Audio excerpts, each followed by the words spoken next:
Welcome to this podcast from the Medical Journal of Australia. My name is Sam Hunt, the MJA's News and Online Editor. Today we are discussing artificial intelligence and the potential consequences for medicine and healthcare in Australia. My special guest is Professor Enrico Coiera, the Director of the Centre for Health Informatics at Macquarie University. He trained as a doctor and has a PhD in computer science and artificial intelligence. Professor Coiera also leads the Australian Alliance for AI in Healthcare. Professor Coiera, thank you so much for joining me today. It's a pleasure to be with you. Professor Coiera, in a moment I want to take you to the impact of AI on medicine and healthcare, but first, for the benefit of our audience, can you please explain what is artificial intelligence? A great question, and the answer changes every week. AI could be something as simple as a piece of software that helps you make a decision, interpret a cardiogram, look at a chest x-ray or a picture of a mole, all the way through to what researchers called AGI, or Artificial General Intelligence, which doesn't exist yet, as far as I know anyway, which is the sort of autonomous thinking sci-fi kind of thing. What we have today are some very clever programs that occasionally mimic human abilities, like chatbots, that sort of thing. But we're not quite there yet. You've written in your recent piece for the Medical Journal of Australia how dangerous it is for AI to be unregulated. What is the current state of AI regulation in Australia? So we have AI already. I've just mentioned, if you're interpreting images, if you have an ECG machine, they already have AI in them, and they've all been regulated by the Therapeutic Goods Administration, TGA, and they have a fairly rigorous process for any AI or software that's embedded in a medical device, and that goes to something that's just software, what they would call software as a device. So if your software is helping you make a decision, it could be a consumer app that's giving somebody a risk of diabetes, that would be potentially needing to be regulated by the TGA. On the other hand, we have all these new AIs, the sort of chat GPTs, which everyone's excited by, which probably would not be considered medical devices because they're not designed for healthcare specifically, and they don't say anywhere to be used for medical decisions. So they would fall outside. And they're probably where people are a little bit more anxious because they are being used by clever people in all sorts of ways that we didn't expect, but nobody's checked to see if they work or not, and nobody's checked to see if patient privacy is protected or not. And Professor Coiera, as well as your role at Macquarie University, you lead what's called the Australian Alliance for AI in Healthcare. Can you tell me about this group and how it came about? There's obviously a need for having a healthcare voice in discussions about regulating AI. AAIH, as we call it. It's a group of about 100 organisations coming from industry, some government, academia, and from the health system itself.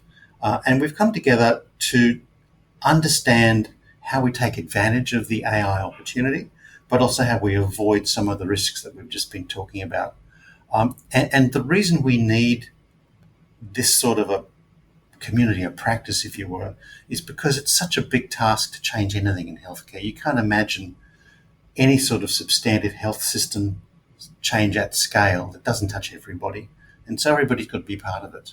We can't imagine big change without bringing everybody along. And so the Alliance really is all about trying to have that conversation with everybody in the room. And Professor Coiera, you're calling for tighter regulation. What exactly is the Australian Alliance for AI in Healthcare calling on the Australian government to do? The Alliance has put together its roadmap for AI in healthcare, and that roadmap has 8 different areas of suggestions for government. The number one priority is around safety of AI and ethics of AI, and number 2 is around privacy and security. We need research, we need to get the workforce ready, we need to make sure consumers know how to use these technologies and so forth. So I think the big message for government, and we don't expect government to do everything because it's a whole of community thing, right? So government often gets tasked with too much. But government has a big role here. They are a key holder of health policy. What they say has impact. The first thing is that we need to recognise we're in the middle of radical change. Although people might reject that, it's very clear that the sort of chat GPTs of the world that we've now had in the last 6 months are utterly transformational technologies. And so we need not to be reactive. We need to be proactive. We need a plan. And I would love to see a national healthcare AI plan put in place. Healthcare has its own unique challenges. So what a national AI plan might look like for manufacturing cars is not the same as healthcare. The standards we have for safety, regulation, which you talked about, is very different to the standards you might have in place for using ChatGPT to do your homework. The government has just started down the road of regulation. The Department of Industry has started consultations. It's calling for submissions. From your perspective, is that the most appropriate thing for the government to be doing, or does the government need to be acting faster? I think it's fantastic that they are doing that. I think if we compare ourselves to the other nations in the world, like the UK, the US, Europe, Asia, we've been very slow in this space. We really are not pushing the boundaries, shall we say. So it's great that at last something has started, and it's coming out of the Department of Industry. So there's naturally going to be an industry focus, and that's fantastic and important. We do want to take advantage of AI, but healthcare has its own special needs, and we use AI in different ways, and we test AI in different ways, and we have different issues around privacy and security. So there will be lessons and structures that come from that general consultation and general policy that are useful for healthcare, but we have a lot of detailed work that we need to do ourselves, and things are moving so fast that we just can't do it in sequence. It's got to be in parallel. Professor Coiera, I'd like to zoom in now and ask, what does good regulation of artificial intelligence look like in the context of medicine and healthcare? So if I was an American, I'd be saying we want to make sure regulation does not stifle innovation. Less regulation is best. We want to make sure we can innovate. And, the mantra from Silicon Valley is move fast and break things. And I always say in healthcare, the things you're breaking are people, so maybe not such a good idea to move that fast. If you are European perspective, then it's very conservative. We really want to maximise social good. We want to make sure we don't harm citizens, and if that's at the expense of the profit of some large corporates, so be it. Australia tends to be in the middle, but probably a little bit more pro-innovation, and I think it's a cultural decision. But it's very clear that things are moving fast, at least with this generative AI like ChatGPT, which is available ahead of anybody's regulation or governance. And so we do need, at least for that particular class of AI, to do something. What I like to say is I think we should just tell clinicians, tell consumers, it's okay to pause. We don't need to use ChatGPT right now. If you're a doctor and you're cutting and pasting clinical data into ChatGPT to write a letter, do you realise you're sending that data to the United States, to another company who can do whatever they want with that patient data? You're probably in breach of consent and privacy. So if we want to do that, let's make sure we have a version of these technologies in Australia compliant with Australian privacy laws, for example. All straightforward to do, but it needs to be done. My special guest today is Professor Enrico Coiera, the Director of the Centre for Health Informatics at Macquarie University. He also trained as a medical doctor, and he leads the Australian Alliance for AI in Healthcare. Professor Coiera, it sounds like you're urging caution in this space. The word I use is let's just have a pause. A pause doesn't mean that we're stopping. A pause doesn't mean it's bad. In fact, it's really exciting technology, but it's not been developed for healthcare, and it's not been tested for healthcare. So nobody should be putting patient data into ChatGPT because you're in breach of privacy laws, for example. And TGA, when it assesses software as a medical device, it's saying for what clinical task has it been used, and show me the evidence that it works and it doesn't harm. And there's no argument at all that the same standard should hold for medical uses. In fact, the TGA has already said if you're using a large language model like ChatGPT within a product that's a healthcare product, then it's subject to legislation. So we already have some of the pieces there, but I think it's probably educating the profession that we're at this little interesting period where we haven't quite caught up with the implications of the technology. And by all means, play with it, use it to, help you think through talking points for a lecture. Don't treat it seriously. Do not base medical decisions on it until somebody's given you comfort that it's safe. And yes, you've talked about artificial intelligence and not relying on it for clinical decision making. Let's talk about the other downsides in a medical context. Is there the possibility of misdiagnosis or relying too much on a machine or a loss of doctor's instinct? If the technology's been through some sort of process like the TGA, then there's good evidence that it is benefit over harm. There's no question. But we also know, like any drug, it gets released to the market and then you do your post-market surveillance and you detect things that you didn't expect and you've got to pay attention. So there's nothing different about AI in that sense. It needs to be checked early on, then you need to be watching what goes on. What you've talked about, though, is more important, which is that we always focus on the technology and we forget that we're embedding technology in our work practices. Humans are using it. And mistakes happen when we bring them into different settings. So the first thing is to note is that mistakes often are multifactorial. All patient safety events usually have more than one cause.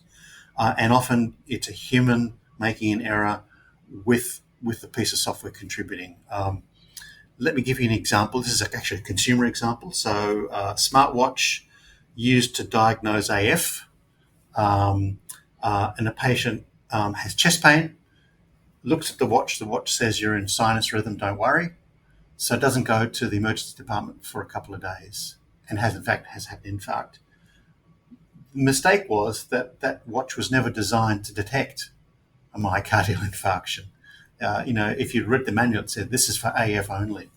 And so, number one, it was not clear in describing its purpose. And secondly, the user wasn't informed about what it could or couldn't do. So whose fault was it? Maybe nobody's fault, but there's certainly a risk there. You also talked about getting reliant on the technology, and we call that automation bias. You get so dependent on the technology working well that you stop paying attention. Let me draw an analogy for you. We've seen in aeroplane crashes where there's a difference between what the computer is telling the pilot and what the pilot's instinct is saying. Are you saying we could see a similar thing happening for doctors? That's right. And we call that situational awareness. So, and the only way you can be aware of what's going on, and you can think of an analogy to flying, which would be anesthesia. I'm giving anesthetic, I'm looking at machines, I've got a patient there. I can very easily get lost in the screens and not be aware of what's happening with the patient lying down. And obviously, good training makes sure that you maintain situational awareness. Professor Coiera, we've talked about what kind of regulation you'd like to see, changes to the privacy policy, changes to safety. Let me ask you, how can artificial intelligence help healthcare? What are these benefits that you see? AI is going to touch every decision we make. For somebody who's starting their career now, if you're a medical student, there's no question that the world you practice in and the world you retire from will be utterly embedded with AI. And so it's going to be that big a transformation. And I say that as somebody who's been working in the space for 30 years. So I've seen it start from, clunky little programs that, barely work to ChatGPT, which now, writes songs that drive Nick Cave crazy. So it's going to continue and it will continue to accelerate. So this is not a passing fad. This is the way we will do things as a society. So why do we need it in healthcare? Let's think of a simple example, screening mammography. We want patients to be screened. We don't necessarily reward clinicians to read lots and lots of normal images. it's much more sensible to have an AI to exclude all the obviously normals and then bring everything that's slightly problematic to the human, who can then, with AI, look at it quickly and decide whether or not this needs to be referred on. So we built a world which is already machine dependent. We built a science industry which generates evidence at a rate faster than we can digest or manage it. If we want to extract the best out of it that we can, then we're going to need to have some tools to do that. Professor Coiera, thank you so much for joining me today. It's been a pleasure. My special guest has been Professor Enrico Coiera, the Director of the Centre for Health Informatics at Macquarie University. Professor Coiera trained as a doctor and has a PhD in computer science and artificial intelligence. He also leads the Australian Alliance for AI in Healthcare. You can read Professor Coiera's work in the Medical Journal of Australia by clicking the link in the description of this podcast. You can find more podcasts from the Medical Journal of Australia on our website at mja.com.au or wherever you get your podcasts. Thank you so much for listening.